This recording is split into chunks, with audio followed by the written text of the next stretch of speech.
어떻습니까? 행복합니다. 행복하십니까? 아멘. 네, 우리 교회 나오니까 어떻습니까? 행복합니다. 여러분의 가정은 어떻습니까? 행복합니다. 행복하십니까? 아멘. 예수 안에 행복이 넘쳐야 될 줄 믿습니다. 아멘. 우리 한번 고백할까요? 예수님 안에 예수님 안에 나는 행복합니다. 행복합니다. 예수님 안에 예수님 안에 나에게 기적이 일어납니다. 나에게 기도합니다. 아멘. 아멘. 여러분 예수님 안에서 모든 삶의 기적과 은혜가 일어나는 줄 믿습니다. 그래서 히브리서 기자가 말하잖아요. 이 말씀 거의 외우셨을 것 같아요. 믿음이 없이는 하나님을 기쁘시 못하나니 하나님께 나아가는 자는 반드시 그가 계신 것과 그를 찾는 자들에게 상 주심을 믿어야 할지니라. 아멘. 여러분 사람들이 말해요. 어떤 목사님들 설교 들어오고 다 말했는데 뭐 하나님이 무슨 뭐 맨날 상만 주냐는 거예요. 그렇게 하면 믿지 말라는 설교들도 있고 다 그래요. 그러나 여러분 분명한 건 성경에는요. 하나님은 분명히 상을 준다고 했어요. 아멘. 그 기대가 있으니까 세상에 고난이 있고 힘들어도 참고 견디는 거지 상급이 하늘에 상급이 없다면 우리 이 땅의 삶이 얼마나 비참하겠냐고요. 그렇잖아요. 그러면 보상이 없다면 우리가 믿음대로 사는 무슨 의미가 있겠냐고. 물론 그것이 전부의 의미는 아니지만 믿음 안에서 반드시 하늘에 상급이 있음을 알기에 우리는 신앙으로 살아가는 거예요. 아멘. 그 말씀 없으면 하나님이 왜 복 준다고 그랬겠어요? 그러면 그냥 믿어라 그랬겠죠. 근데 그리하면 복을 준다고 했잖아요. 그러면 그리고 오늘도 하나님을 찾아 나와서 믿으면 하나님이 상 주심을 믿으래잖아요. 하나님이 살아있기 때문에. 그러면 분명한 건 뭐냐? 신앙 안에 믿음 안에 삶을 살아가면 하나님께서 뭐 하신다고? 복을 주신다는 거예요. 저와 여러분들이 오늘 그런 축복을 누리기를 원합니다.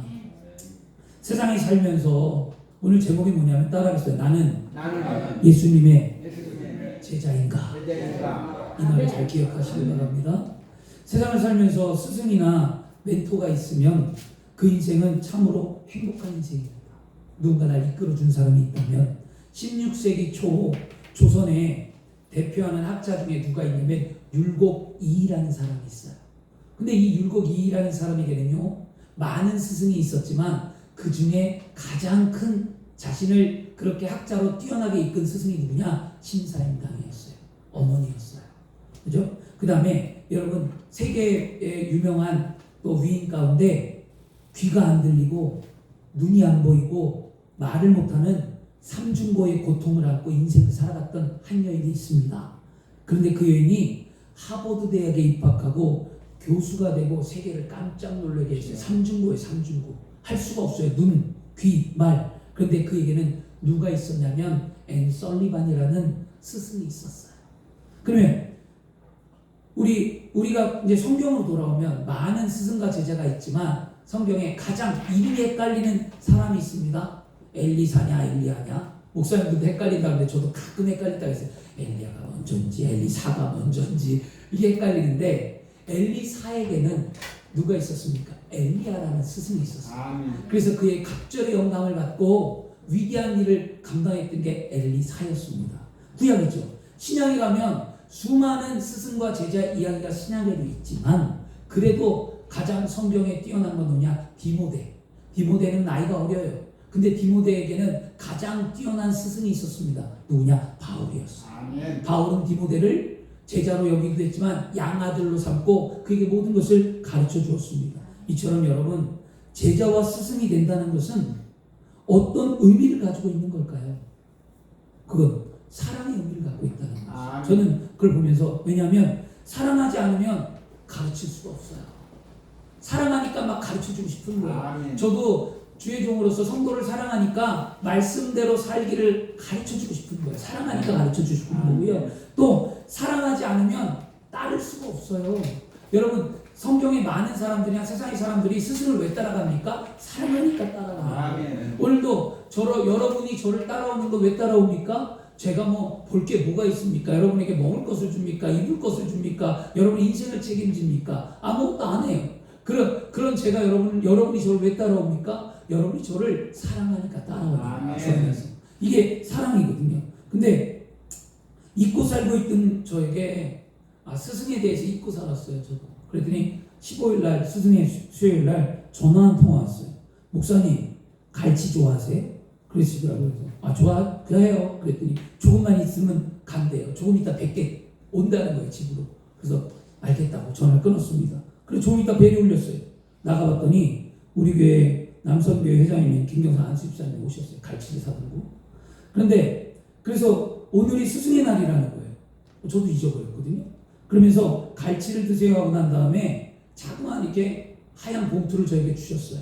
그래서 제가 괜찮다 그랬어요. 이런 거 안 받아도 된다. 그리고 마음만 받겠다. 그랬더니 집사님께서 이런 말씀을 하셨어요. 목사님, 저에게 있어서 목사님은 영적인 스승이고 저는 목사님을 통해 예수님을 알아갑니다. 정말 감사하다는 거예요. 그 말을 듣는 순간 마음이 핑돌고 마음이 눈물이 났습니다. 그래서 내가 뭐라고, 나이도 어리고 지식도 별로 없고 단지 그냥 복음을 전한다는 이유만으로 이런 대접을 받는구나 했습니다. 그래서 길거리에서 붙들고 기도를 해줬어요. 문 앞에서. 그런데 제가 몇 년 만에 한지 몰라요. 길거리에서 제가 기도를 한 게 잊어버렸어요. 여기 와서도 길거리에서 기도한 적이 없고요. 강릉에 있을 때 몇 번 하고 났으니까 그럼 따져보면 10년의 세월 동안 길거리에서 사람을 붙들고 기도한 일이 없다는 거예요. 아, 너무 충격이었고 내가 죄종으로서 부끄럽구나를 깨달았는데요. 길거리에서 한참 기도를 하고 좀 짧게 기도했습니다. 기도했는데 마침 그때 행인이 지나갔습니다. 느껴져요. 사람 지나가는 게. 청년이었어요. 근데 그 발걸음이 그냥 지나가는 게 아니라 멈춰 섰다가 기도가 끝나니까 지나가더라고요. 그 청년이. 그래서 그 청년의 뒷모습을 보면서 느낀 게 뭐냐면 왜 멈췄을까? 무엇 때문이었을까? 뭔가 이렇게 들은 거죠.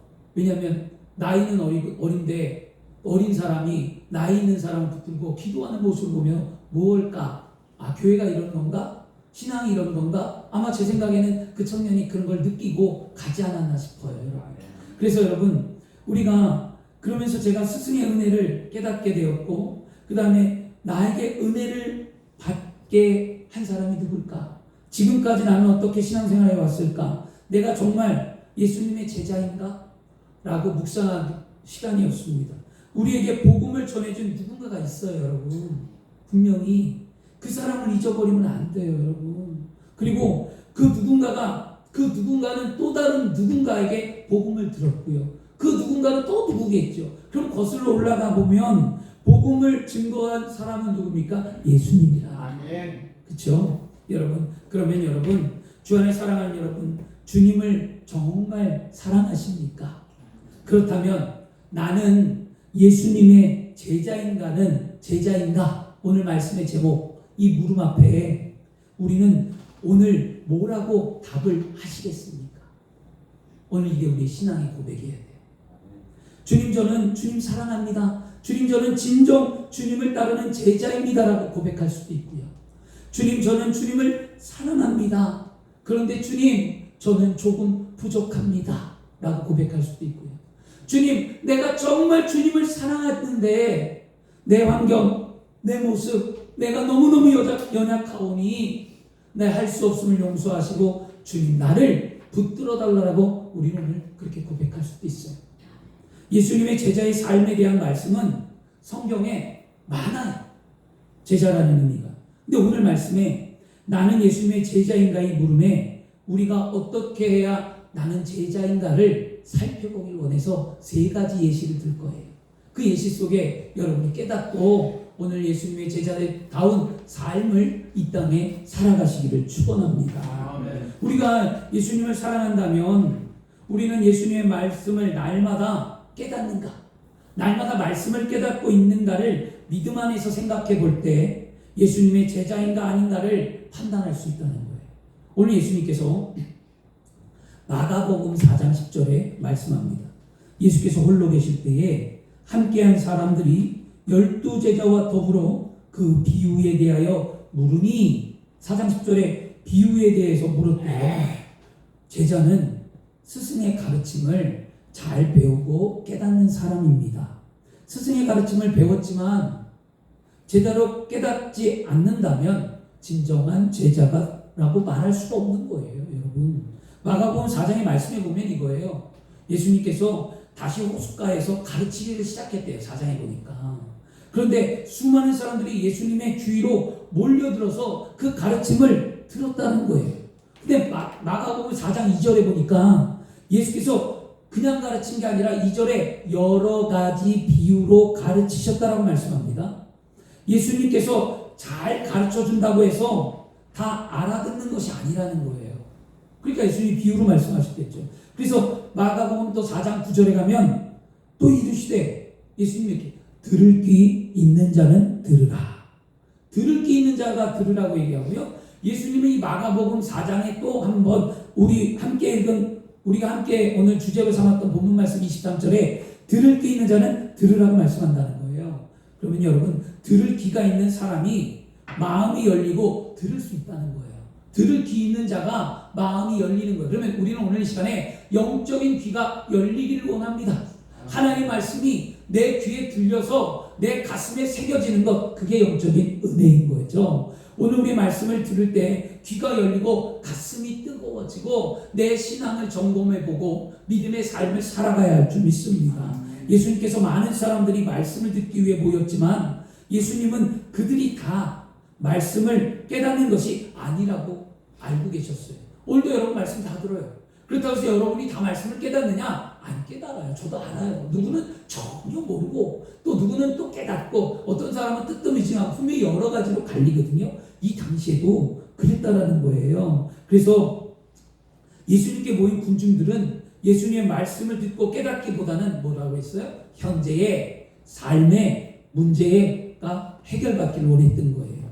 병고침, 배고픔, 그들의 삶의 고통이 예수님께 나가니까 해결받더라는 거예요. 그러니까 너도 나도 그걸 해결받고자 몰려왔다는 거죠. 그래서 여러분 예수님은 마가복음 4장 3절에 오늘 들으라 씨 뿌리는 자가 뿌리러 나가서 라고 말씀합니다. 그리고 그것을 비유로 말씀하시고 깨닫는 믿음이 무엇인가를 말했는데 그 씨 뿌리는 자의 비유가 뭡니까? 심령이 뭐라고요? 옥토가 되라는 거예요. 심령이 옥토가 되고 받을 만한 자가 말씀을 받는다는 거잖아요. 그리고 오늘 우리는 내 심령이 의심이 없고 내 심령이 하나님 앞에 거룩하고 내 심령이 하나님을 찾아 나온 은혜가 있어야 말씀의 은혜를 받는다는 거예요. 불평이 있고 원망이 있고 미움이 있고 시기가 있고 여러분 말씀을 들어도 깨닫지 못하고 어리석고 인본주의가 있고 세상적인 관점이 있고 잡념과 공상으로 앉아있으면 여러분 은혜 못 받는다는 거예요. 오늘 여러분의 삶에 예수 그리스도의 은혜가 임하기 위하여 우리의 영혼과 육체와 환경에 그리스도의 보혈의 피가 뿌려지기를 원합니다.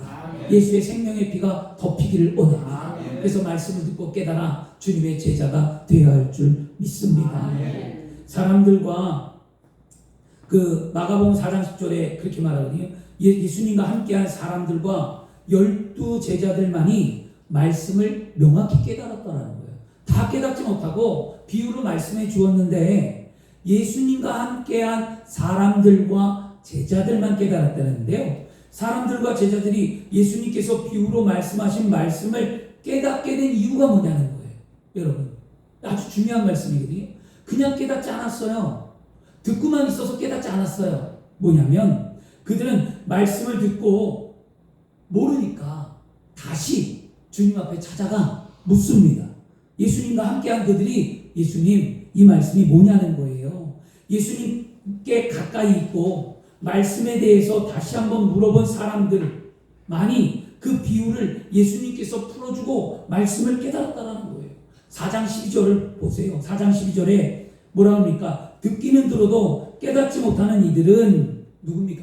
듣기는 들어도 깨닫지 못하는 이들이 있대요. 그게 누굽니까? 여러분 묻지 않는 자들, 그 다음에 예수님과 함께하지 않는 자들. 여러분 이 말씀을 듣고 예수님께 묻지 않는 자와 예수님 안에 있지 않는 자들은요 깨닫지 못한다는 거예요. 여러분 그런 자가 되지 말아야만 합니다. 예수님께 다시 물어보지 않았다. 예수님 밖에 있었다는 거죠. 주 안에 사랑하는 여러분, 오늘 우리가 예수님의 제자가 되길 원한다면 말씀을 들을 때 잘 깨달으시길 바랍니다. 그리고 항상 주님 안에서 주님 곁에서 머물기를 축원합니다. 또 말씀을 들어도 잘 모르면 반드시 물어보세요.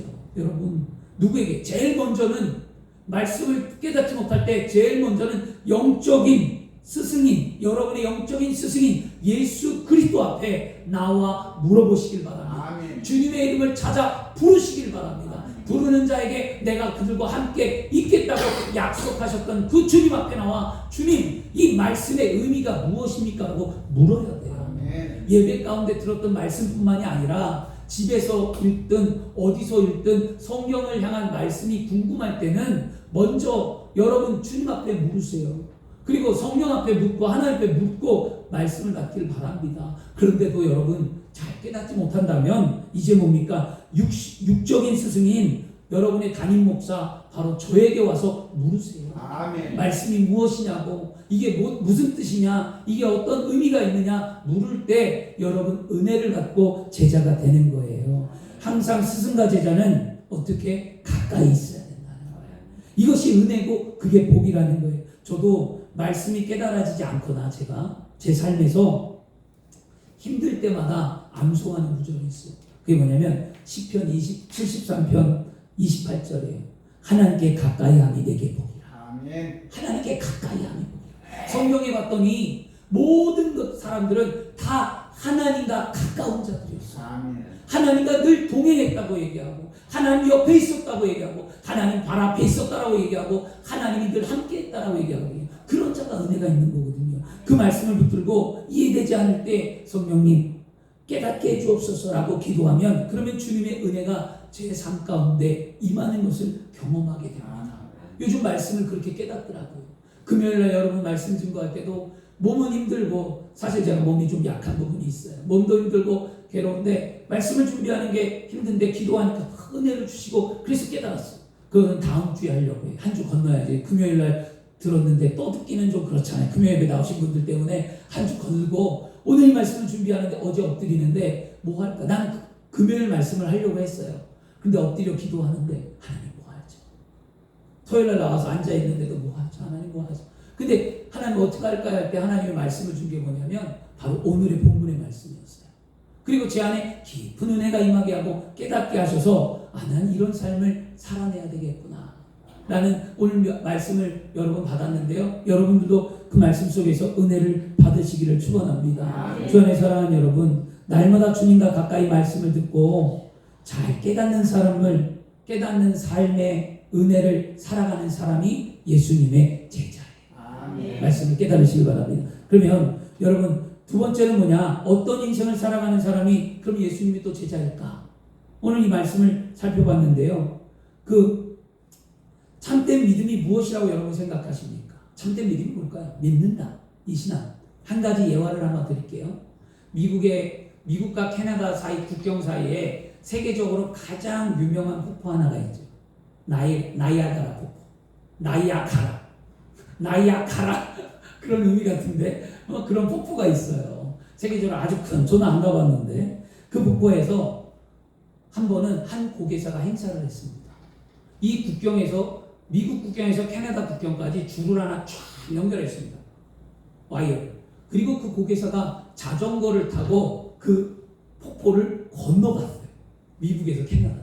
그러니까 그 광경을 관광객들이 보고 뭐 했을까요? 환호를 하고 막 난리가 나고 너무 멋있잖아요. 대범하잖아요. 그리고 막 그걸 하니까 기뻐했습니다. 그리고 난 다음에 캐나다 땅에 탁 건너가니까 사람들이 막 열광을 하고 너무 멋있습니다. 어떻게 건넜습니까? 믿음이 대단합니다. 그리고 막 했습니다. 그러니까 고개사가 한마디 했어요. 여러분, 그러면 내가 여러분이 본 것처럼 다시 내가 미국으로 건너갈 수 있다고 생각하십니까? 그러니까 사람들이 열광하면서 예스! 예스! 당신은 할 수 있습니다! 막 그냥 박수치고 난리 났어요. 그러니까 이 고개사가 한마디를 탁 했습니다. 그러면 누가 나와 함께 건너가겠습니까? 그 말과 함께 사람들의 환호는 갑자기 사라지고 한 사람 두 사람씩 눈을 피하고 고개사 눈을 피하고 떠나갔다는 거예요. 봤는데, 건너오는 걸 봤는데, 건너오는 걸 믿었는데, 그리고 기뻐했는데, 박수 쳤는데, 나와 함께 가자고 하니까 돌아갔다는 거예요. 여러분, 왜 갔을까요? 말로는 믿습니다라고 하지만 행동으로는 안 나타난다는 거예요. 여러분, 주님이 여러분께 사랑하는 딸아, 어여쁜 딸아, 아가서에 그러잖아요. 어여쁜 딸아 나와 함께 가자. 어여쁜 딸아 나와 함께 가자고 하죠. 고통 가운데 있는 자를 건질 때 주님이 뭐라고 말씀하십니까? 사랑하는 자야 나와 함께 가자라고 할 때 여러분 그 손을 누가 붙잡을 건가요? 못 가요. 지금 일이 너무 바빠요. 못 가요. 몸이 너무 아파요. 못 가요. 자녀가 문제가 있어요. 못 가요. 내가 형편이 이래요. 주님 좀만 이따가 할게요. 주님 나중에 할게요. 우리 이런다라는 거예요. 믿음은 여러분 오늘 이 말씀을 왜 드렸냐면요. 우리는 예수님의 말씀을 날마다 듣고 행동하는가를 점검해 봐야 된다는 거예요. 예수님의 제자인가 아닌가 판단할 수 있는 것은 말씀대로 삶을 살고 있는가. 저와 여러분들이 날마다 예수님의 말씀을 듣고 행동하는 삶을 산다면 우리는 예수님의 제자라는 거죠. 마가복음 4장 24절 오늘 4장 24절에 말씀합니다. 또 이르시되 너희가 무엇을 듣는가 스스로 삼가하라. 너희의 헤아리는 그 헤아림으로 너희가 헤아림을 받을 것이며 더 받으리라 라고 말씀합니다. 말씀을 잘 배웠다는 것, 그것은 배운 대로 행동할 수 있게 되었다는 거예요. 근데 말씀을 배웠는데 행동하지 않는다면 배운 사람이 아니라는 거예요. 아무리 들어도 행동이 바뀌지 않으면 그것은 헛된 믿음이라는 거죠. 그래서 야고보서가 중요한 말을 한 거예요. 야고보서 2장 17절에 행함이 없는 믿음은 그 자체가 죽은 것이다. 그리고 야고보서 1장 20절에 너희는 말씀을 행하는 자가 되고 듣기만 하여 자신을 속이는 자가 되지 말라. 듣기만 하여 속이는 자가 말이죠. 그러면 오늘 말씀을 들으면서 우리에게 솔직히 부딪혀오는 게 뭐냐는 거죠. 우리에게 뭐가 부딪혀올까요? 그건 바로 내가 그리스도인으로 행함이 있는 삶을 살아가고 있는가 없는가죠. 예수님을 믿고 지금까지 수많은 말씀을 듣고 살아왔어요. 그러면 말씀을 들은 만큼 이제 역으로 내가 행동을 하고 있는가? 이걸 보셔야 돼요, 여러분. 말씀을 10번 들었으면 10변의 행위가 있어야 이게 균형이고 이게 밸런스인데 우리는 말씀을 듣기는 좋아하는데 행하기를 싫어하는 거죠. 근데 이거는 여러분뿐만이 아니에요. 여러분 이것 때문에 힘들어할 이유가 없어요. 왜냐?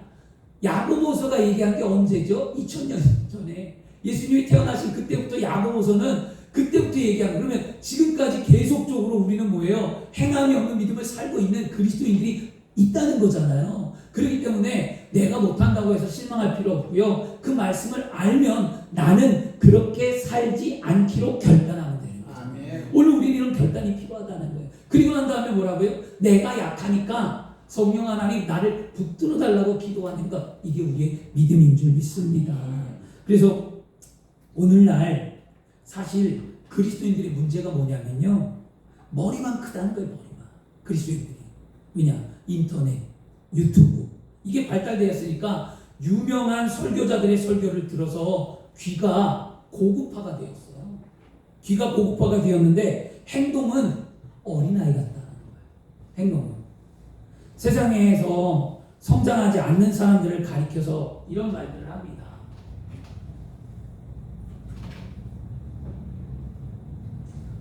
어른아이, 성인아이, 중국은 내면아이, 이런 말들을 하는데요. 이 말이 무슨 말이냐면요, 어른아이라는 것은 성인이 되어도 아이 상태에서 벗어나지 못하거나 부모로부터 자립하지 못하는 성인을 말합니다. 성인이 됐는데도 부모에게 자립을 못해요. 50이 되고 60이 돼도 부모에게서 자립을 못하고 혼자 결정을 못하는 사람들, 이건 어른아이라고 말하고요. 그 다음에 성인 아이 증후군이라는 게 있어요. 이건 뭐냐면 몸은 어른인데 감정 표현은 어린아이 수준에 머물러 있어서 사회생활이나 인간관계에 많은 어려움을 겪는 정신적 증상이라고 얘기합니다. 사회생활이 잘 안 되는 거예요. 주변에 사람도 없는 거예요. 관계가 잘 안 되는 거죠. 그 다음에 내면의 아이란 성인이 되었지만 내면에는 어릴 적 유아기에 경험했던 그 모습이 그대로 살아있어서 현재의 삶을 지배하고 있는 거예요. 아픔 속에서. 현대인들이 말하는 이런 어린아이, 성인아이, 중흥은 내면의 아이라는 말이 모두 과거에 영향을 받고 있다는 의미를 갖고 있어요. 과거의 영향. 이런 사람들은 성장하지 못하고 성숙한 사람이 될 수 없어요. 이런 사람은 결코 행복한 인생을 살 수가 없다는 거예요. 요즘 제가 공부하는 심리학이 뭐냐면 이런 거예요. 이런 사람들을 고쳐주자. 이게 지금 그런 의미에서 공부하는데요. 주 안에 사랑하는 여러분, 성장하지 않는 사람들은 과거에 매인 사람이에요. 믿음에 적용해 볼까요? 우리의 믿음도 마찬가지라는 거예요. 여러분의 믿음이 과거에 연연하여 삶을 살아간다면 우리는 하나님의 은혜와 축복을 받을 수 없다는 거예요. 왜 자꾸 과거에 연연합니까? 과거에 내가 이런 일을 했다라는 자랑도 하고, 아니면 과거에 내가 예수를 믿었을 때 이렇게 힘들었으니까 지금도 나는 힘들다라고 얘기하고, 과거에 우리 가정이 예수 믿는 가정이었는데 부모에게 상처를 받아서 나는 이렇다라고 얘기하고, 우리가 전부 다 과거에 매여 있다라는 거죠. 과거에 교회가 무너졌을 때 나는 이런 상처 때문에 힘들었다. 나는 과거에 교회를 다녔는데 교회를 떠나게 된 이유가 이거였다. 우리 전부 다 그렇게 말합니다. 여러분, 성경은 분명히 얘기합니다. 보라, 이전 것은 지나갔으니 새 것이 되었도다. 여러분이 과거에 집착하는 순간 우리는 그리스도의 제자가 될 수 없다는 거예요. 과거를 벗어 던지고 여러분 새 사람을 입고 하나님의 은혜 가운데에 말씀을 듣고 변화되기를 원합니다. 행동하기를 원합니다. 말씀대로 삶을 살아가시기를 바랍니다. 오늘 4장 24절에 분명히 말하잖아요. 이르시되 너희가 무엇을 듣든가 스스로 삼가하라. 너희 헤아리는 그 헤아림으로 너희가 헤아림을 받을 것이며 라고 말하잖아요. 마음에 새겨서 어떤 일을 할 때든지 그 말씀에 근거하여 행동하라는 거예요. 말씀이 마음에 새겨져야 어떤 행동을 할 때 그 행동이 말씀에 비추어 봐서 옳으냐 그르냐를 판단할 거 아니겠습니까? 그리스도인들이 무엇으로 삶의 옳고 그름을 판단합니까? 세상의 지식이 아니고 말씀이라는 거예요. 그러므로 내 삶에 말씀이 많이 녹아져 있어야 된다는 거죠. 그럼 말씀이 녹아져 있기 위해 여러분이 개인적으로 말씀의 훈련도 하지만 뭘 더 해야 합니까? 이처럼 말씀을 풀어주고 가르쳐주는 예배의 삶 가운데 최선을 다하셔야 돼요. 예배를 통해 말씀이 풀어지잖아요. 여러분이 알지 못하는 말씀들이 주의 종의 입술을 통해 말씀이 풀어지고 여러분이 은혜가 가득 말씀을 듣는 일에 힘쓰시기를 바랍니다. 먼저 그래서 여러분, 그러므로 우리가 날마다 말씀을 듣는 것은 과거의 삶을 살아가는 것이 아니라 새로운 날을 살아가기 위함임을 기억하시길 바랍니다. 그래서 먼저 들은 말씀대로 살고 다른 사람들을 헤아리라는 거잖아요. 그런데 우리는 어떻습니까? 말씀을 듣고 깨달아 먼저 행동하기보다는 말씀을 듣고 이렇게 생각하죠. 아, 저거 누가 들었어야 하는 말씀인데. 우리 항상 이래요. 남편이 들어야 되는데, 아이가 들어야 되는데, 자녀가 들어야 되는데, 저 집사가 들어야 되는데, 이거 누군가가 들어야 된다고 생각하죠. 말씀을 가슴에 새긴 자신을 바라보며 책임있게 행동하기보다는 말씀을 머리에 두고 다른 사람을 판단하는 우리의 기준을 삼고 있다는 거예요. 이게 우리 그리스도인들이 변화되어야 될 모습이고, 이걸 우리는 오늘 회개하셔야만 합니다. 주 안에 사랑하는 여러분, 오늘 우리는 이런 나의 모습을 철저하게 회개하시길 바랍니다. 고린도후서 6장 2절에 이르시되 내가 은혜 받을 때 너희에게 듣고 구원의 날에 너를 도왔다 하셨으니 보라 지금은 은혜 받을 만한 때요 보라 지금은 구원의 날이라. 지금이 은혜 받을 때고 지금이 구원 받을 때예요. 그러면 오늘 하나님께서는 우리가 회개할 기회를 얻게 하셨고, 우리가 오늘 예수 그리스도 앞에 우리의 삶을 고백하고 회개하면 하나님은 은혜를 베풀어 주시고 우리에게 복을 주시겠다는 거예요. 언제죠? 지금이라고 말씀하잖아요. 오늘 이 시간 우리는 그런 은혜를 다 경험해야 될 줄 믿습니다. 예수님의 제자는 말씀에 대하여 많이 아는 사람이 제자가 아니에요. 예수님의 제자는 말씀에 근거하여 자신의 삶의 행동으로 나타나는 자가 예수 그리스도의 제자인 줄 믿습니다. 주 안에 사랑하는 여러분, 깨닫는 말씀에 근거하여 행동하는 사람이 예수님의 제자임을 믿는다면 오늘 우리는 그렇게 살기를 축원합니다. 세 번째는요, 여러분, 어떤 인생을 살아가는 사람이 예수님의 제자인가? 우리는 예수님의 말씀을 듣고 어떠한 상황에서든지 우리의 삶의 믿음이 흔들리면 안 됩니다. 흔들리는가 안 흔들리는가를 판단해 볼 때 그때 예수님의 제자인가 아닌가가 드러난다라는 거예요. 저와 여러분들이 날마다 어떤 상황에서도 믿음이 흔들리지 않고 말씀을 믿는다면 우리는 예수님의 제자인 줄 믿습니다. 마가복음 4장 40절에 뭐라고 말합니까? 이에 제자에게 이르시되 어찌하여 이렇게 무서워하느냐? 너희가 어찌 믿음이 없느냐? 이렇게 말씀하셨어요. 하나님의 은혜를 받으면, 여러분, 하나님의 은혜를 받으면 누구나 말씀대로 살고 싶은 마음이 다 생기죠. 오늘 은혜를 받았어요. 오늘 말씀대로 살고 싶은 마음이 다 생겨요. 아, 이렇게 해야지 라고 하죠. 그런데 잘 안 돼요. 특히 아주 심한 고통과 아픔을 겪으면 너무 힘들다는 거예요. 간단한 것은 이겨요. 좀 내가 견딜 수 있는 아픔은 다 이기고 가요. 그런데 감당할 수 없고 막 휘몰아치고 내 심령이 무너질 때는요, 그렇게 할 수가 없다는 거죠. 저의 삶에도 그럴 때가 있었어요. 저의 삶이 무너지고 너무나 힘든 시기였을 때 오직 한 길, 주님만 길을 위해서 모든 것을 다 포기하고 헌신하며 달려갔지만 돌아오는 것은 아픔이었어요. 하루아침에 섬기던 교회에서 쫓겨나고 당장 살 집도 없고 아이들 가르칠 학비도 없고 생활비도 없고 뭘 어떻게 해야 될까 막막한 그때 제 입에 나오는 것은 무슨 말이냐면, 왜 주님, 주의 종인데 난 왜 이런 삶을 살아야만 합니까? 내가 뭘 잘못했길래 이런 아픔을 겪어야 합니까? 라고 항변했습니다. 주일 아침 사모가 주일 성수하기 위해 아침에 일찍 일어나 거울 앞에서 화장을 하고 있을 때 하면서 홀로 울고 있었어요.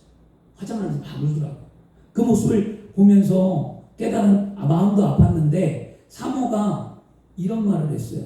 나는 무엇을 먹을까, 무엇을 마실까, 무엇을 입을까를 나는 걱정했는데 우리 사모는 이런 얘기를 했어요. 여보, 이제 우리 어디 가서 하나님께 예배하냐는 거였어요. 난 생각도 못했어요. 난 주의 종인데 주일날 나는 예배를 드리려고 하지 않았습니다. 내가 상처도 내고 쫓겨났기 때문에 그 다음날 주일날 그랬더니 어디 가서 예배하냐는 거예요. 아침에. 그 말을 딱 듣는 순간 내 마음에 눈물도 나고, 그리고 그 상황 속에서 하나님을 예배하려는 사모의 마음과 믿음의 용기를 얻어 그날 일어나 예배했습니다. 아멘. 교회를 찾아가 예배하고 주일을 섬길 수 있는 교회를 찾고 주일만큼은 지켜야 되겠노라고 예배했습니다. 주 안에 사랑하는 여러분, 하나님은 절대로 실수하지 않으십니다. 아멘. 말씀을 믿는다면 어떤 상황에서도 믿음이 흔들리지 마십시오. 아멘. 제가 믿음이 흔들렸다면 지금 저는 여러분 앞에 서 있을 수 없습니다. 또한 지금 저의 환경이 뭐 이렇게 넉넉하지 않아요. 그런데 분명한 것은 두려워하지 말고 믿기만 하라는 하나님의 약속의 말씀이 있기에 오늘도 견디고 믿음의 걸음을 옮기고 가는 거예요. 여러분에게는 하나님이 어떠한 말씀을 주셨습니까? 여러분에게는 하나님이 인생 가운데에 어떠한 나의 확고한 신앙의 말씀을 주셨다는 거예요. 그걸 붙드세요. 예배에 나와서 은혜 받는 것도 중요해요. 그러나 인생을 살면서 하나님이 나에게 수많은 말씀을, 주옥 같은 말씀을 해주셨는데 그 하나님이 주신 생명의 말씀 가운데에 내가 진짜 이것만은 내가 붙들고 인생을 살아가리라는 그런 말씀은 있어야 되잖아요. 이게 그리스도인이에요, 여러분. 어떤 말씀이 있습니까? 오늘 그 말씀을 찾아내시기를 바랍니다. 우리가 말씀대로 살고 싶고 마음이 누구나 다 그렇잖아요. 말씀대로 살고 싶어요. 근데 문제는 그렇게 잘 안 된다는 거예요. 어려움을 만나면 솔직히 말씀은 하나도 생각 안 나요. 어려움을 만나보면. 그리고 어려움을 만나면 두렵고 걱정만 앞서고 염려가 되고 근심이 되고 불평만 쏟아져 나오죠. 그래도 여러분 실망하거나 좌절하거나 포기하지 않길 바랍니다. 여러분에게 주신 하나님의 약속의 말씀 붙드시기를 바랍니다. 그걸 붙들어야 승리하는 줄 믿습니다. 오늘 말씀에 마가복음 4장 35절과 40절 말씀에 예수님의 제자들도 그랬다는 거예요. 예수님의 기적을 보며 그들은 뭐 했을까요? 흥분했잖아요. 예수님의 말씀 전할 때. 그리고 그들이 또 예수님이 비유로 말씀을 풀어줄 때 그들은 어떻게 감격했잖아요. 그리고 그 비유를 풀어준 말씀을 듣고 기뻐 뛰었잖아요. 그러나 문제는 뭐냐? 말씀에 대한 믿음이 없었다. 말씀에 대한 믿음. 그들은 배에서 강한 강풍을 만나고 삶이 힘드니까 그들이 불평하죠. 마가복음 4장 38절에 예수께서 그물에서 베개를 베고 주무시니 제자들이 깨우며 이르시되 선생님이요 우리가 죽게 된 것을 돌보지 아니하시나이까? 라고 말씀합니다. 제자들의 이 말은 뭐냐? 이거잖아요. 예수님, 어찌하여 죽게 된 나를 돌보지 않습니까? 이거였어요. 그냥 여러분 이 말이 그냥 어떤 말인지 아십니까? 그냥 예수님을 깬 게 아니라니까요. 제자들이 지금 막 성질을 내고 화를 내고 그냥 막 왕냥 막 예수님이 어떻게 그럴 수 있냐고 막 나 죽겠는데 안 살려주냐고 그런 거예요. 그러자 예수님이 뭐라고 그랬습니까? 잠에서 깨어나요. 그 다음에 바람을 잠잠케 하신 후에 제자들에게 탁 던진 말이 뭡니까? 아직도 믿음이 없느냐? 예수께서 제자들에게 믿음이 없냐고 하신 말씀이 무슨 뜻이냐고요? 이건 뭐냐? 예수께서는 뭐라 그랬습니까? 제자들에게 호숫가를 건너가자라고 했어요. 건너가자! 말씀하셨는데 아직도 말씀을 믿지 못하고 허둥대고 사느냐는 거예요. 내가 건너가자고 했다면 강풍이 오든 뭐가 오든 걱정하지 말고 나를 믿었으면 그냥 가면 되지 왜 걱정하냐는 거예요. 오늘 이 말씀이 우리에게 주신 하나님의 말씀입니다. 예수님이 여러분과 함께 건너가자, 이 땅을 건너가자, 이 세상을 건너가자, 인생을 향하여 걸어가자 라고 말씀한다면 말씀을 믿고 가면 되는 거야. 제자들은요 예수님의 말씀을 못 믿었잖아요. 여러분 상황이 흔들렸잖아요. 믿음이. 오늘 우리 그 삶에 여러분 흔들리지 않길 바랍니다. 그렇게 말씀에 대한 믿음을 갖기 위해 깨닫는 말씀은 머리에 두지 말고 어떻게 알아? 예수님은 가슴에 새기라는 거예요. 머리에 둔 자는 흔들리지만 가슴에 새겨둔 자는 안 흔들린다는 거죠. 날마다 말씀을 새기고 또 새기며 우리의 힘으로 건너기 힘든 어려움을 만날 때 배운 말씀을 떠올리며 승리하는 인생을 살기를 축원합니다. 주 안의 사랑은 우리 오늘 분명히 알아야만 합니다. 우리가 말씀을 아무리 잘 듣고 깨달아 행할지라도 믿음이 없으면 소용이 없다는 것. 야고보서 1장 6절과 7절에도 오직 믿음으로 구하고 조금도 의심하지 말라. 의심하는 자는 마치 바람에 밀려 요동하는 바닷물결 같으니 이런 사람은 무엇이든지 주께 얻기를 생각하지 말라. 그러므로 믿음에 확신이 없이 삶을 살지 말고 믿음에 확신이 있는 삶을 살아가기를 그리스도의 이름으로 축원합니다. 말씀을 마치겠습니다. 미국의 흑인 가운데 여러분 마틴 루터 킹 목사님이 계세요. 미국에서 흑인 운동가로 유명하거든요. 근데 이 마틴 킹 목사님은요 자신을 북치는 사람이라고 얘기했어요. 그래서 그 이유가 뭐냐 물어봤습니다. 그랬더니 이런 말을 했어요. 진정한 그리스도인은 예수님의 진정한 제자로 자신을 희생시켜 진리의 소리를 외치는 자라. 그러니까 나를 희생해서 진리의 소리를 외치니까 나는 북치는 자라는 거예요. 그러니까 북을 친다는 것은 복음을 증거한다는 거예요. 진리를 외친다는 의미였거든요. 그래서 여러분 우리는 말씀을 깨닫고 깨닫는 말씀을 행하며 어떤 상황에서 흔들리지 않은 믿음이 있어야 이 마틴 킹 목사님처럼 진리를 전할 수 있는 삶이 되는 거예요. 오늘 우리는 말씀에 나는 예수님의 제자인가는 물음 앞에 각자 답을 내리시길 바랍니다. 우리가 예수님의 제자라면 말씀을 듣고 날마다 깨달아야만 합니다. 우리가 예수님의 제자라면 말씀을 듣고 그 말씀의 근거에 행동해야만 합니다. 우리가 예수님의 제자라면 어떤 상황에서도 말씀을 믿고 믿음이 흔들리지 말아야만 합니다. 이게 예수님을 따라가는 삶이에요. 오늘 주 안에 살아가는 여러분, 요즘 견디기 힘든 상황에 우리는 늘 놓여 있습니다. 그 상황을 이길 수 있는 것은 하나님의 말씀을 떠올리는 거예요. 그리고 그 말씀을 떠올리고 믿음으로 선포하며 그것을 붙드는 거예요. 오늘 저와 여러분들이 믿음 안에 승리를 이루기 원하여 마가복음 4장의 말씀을 통해 은혜를 나누었습니다. 여러분 집에 가서 4장을 다시 읽어보세요. 어떤 말들이 들어있는가? 예수님 뭐라고 말씀하시는가? 그 한 장에 어떤 의미가 있는가? 여러분의 신앙이 오늘 살아나기를 그리스도 이름으로 축원합니다. 기도하겠습니다. 주오신 아버지 하나님 감사합니다. 오늘도 우리 사랑하는 성도들이 주님 앞에 나왔습니다. 그리고 말씀을 들었습니다. 나는 예수님의 제자인가? 예수님이 나와 함께